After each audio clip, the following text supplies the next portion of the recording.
पावसात चालले येवला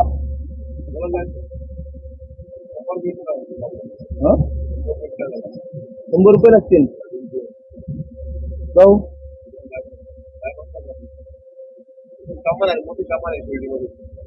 तेल भरले गाडीचं. तेल भरले. तेल गाडी तेल खायचं. जेमिनी तेल आहे खायचं. खायचं तेल आहे आपलं म्हणलं जेमिनी तेल.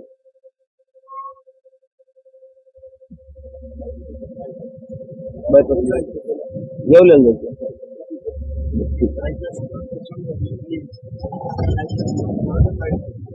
ठीक आहे. 100 रुपये दिले तर आतून जाऊन देतो. बरं ठीक आहे. राज्याच्या गृहमंत्री देवेंद्र फडणवीस साहेब आणि नगर जिल्ह्याचे SP यांना आज माझे छोटेसे प्रश्न येतं. त्यांनी मला इमानदारीने उत्तरं द्यावी.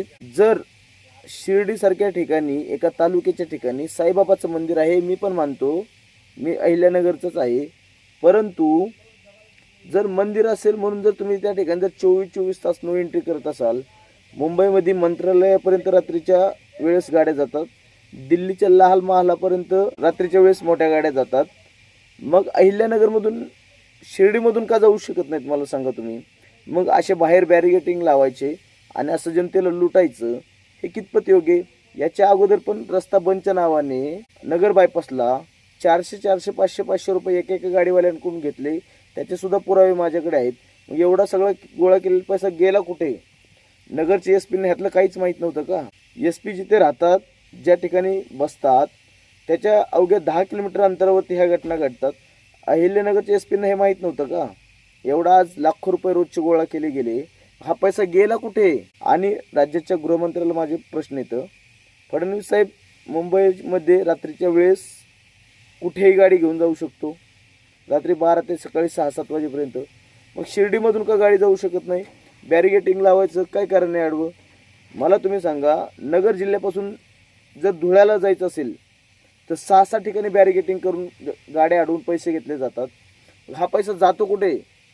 हे 6-6 ठिकाणी गाड्या अडवायचा ह्यांचा संबंध काय? ते पण चालू रोडला कुठल्याही प्रकारची नो एंट्री नसताना सुद्धा. आता येवल्यामध्ये तशीच घटना घडली. पंजाबची गाडी जी पेटली, पोलिसांकडून पेटवल्या असा त्या ड्रायव्हरचा आरोप होता.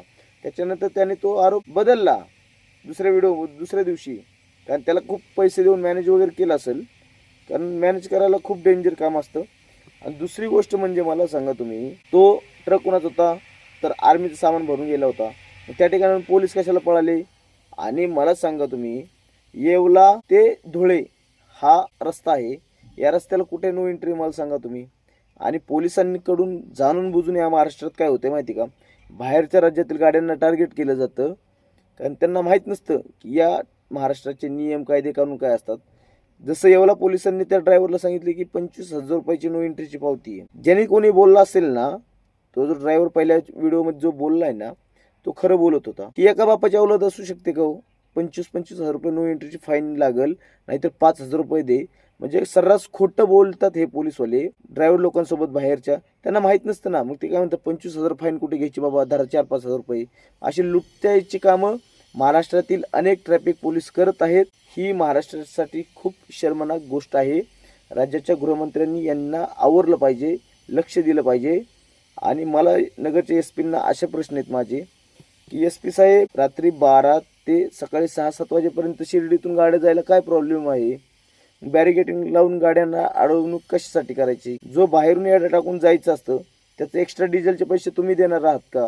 राज्याचा गृहमंत्री देणार आहे? एवढी सुद्धा जनतेची लूट करू नये, कारण 250 किलोमीटर अहिल्यानगर ते धुळे 250 किलोमीटरचं अंतर आहे.